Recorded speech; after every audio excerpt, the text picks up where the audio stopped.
Hi everyone, I just wanted to go over some of the things that we talked about on Monday about what you need to do this week and some things about your field work. So let's go into our module. I did update or add the calendar in that was not there before. And then here's the part about your field work that I said that you would just kind of go through. There is something here that I didn't mention, which says observe in the classroom of your field placement, 20 to 30 minutes.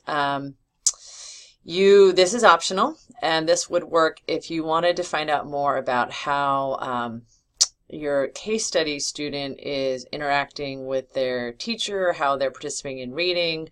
So this is something that can be done anytime over the semester. And again, it is optional. Informal interviews, if you haven't already done them, the FARP, and then the hearing and sound. So these are your goals for this week. And as I said, these are goals. Ideally, you'll get them done, but if not, there are things that you'll do at some point.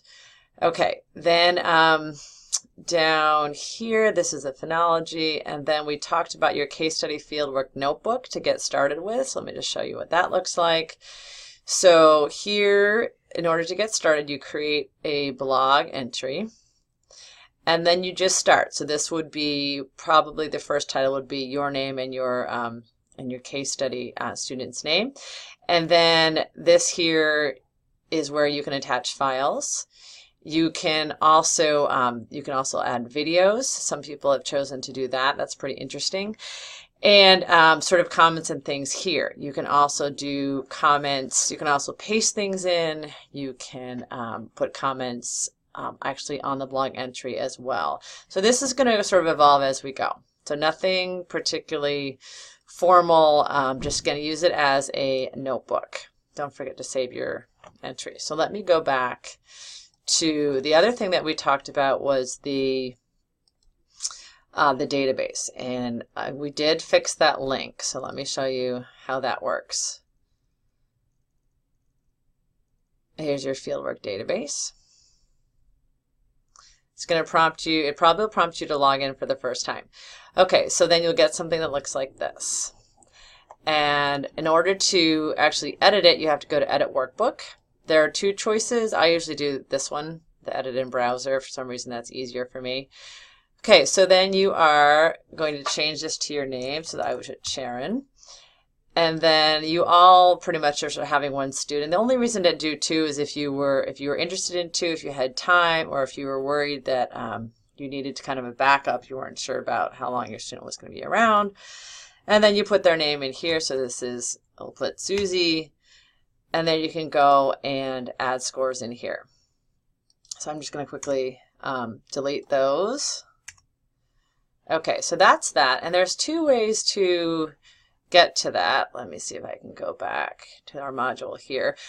For this module, since it's the first time you're going in, it's going to be in module 3. But then after that, you can get to it through here. And it's right here, right like that. Okay, so, then one more thing. Again, the question has come up a couple of times, like what do we actually have to do for the fieldwork? So that's here. And let's see if I can find out where this is on my screen. Okay, just bear with me a second. I'm just opening it up. All right, and here it is.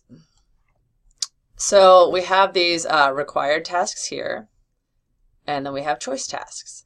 So the idea is that you'll come up with, ideally do all of these, but there might be a reason that those won't work.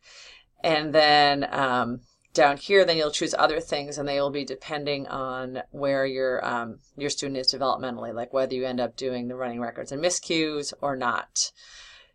And so this was the thing that I mentioned, this informal observation. So that is, again, something that you can, actually I do have it as unrequired here. So see if that makes sense. If not, we might need to move that to choice. I'm flexible on that one. Okay, so I think that's everything. Good luck with this week, and let me know if you have any questions.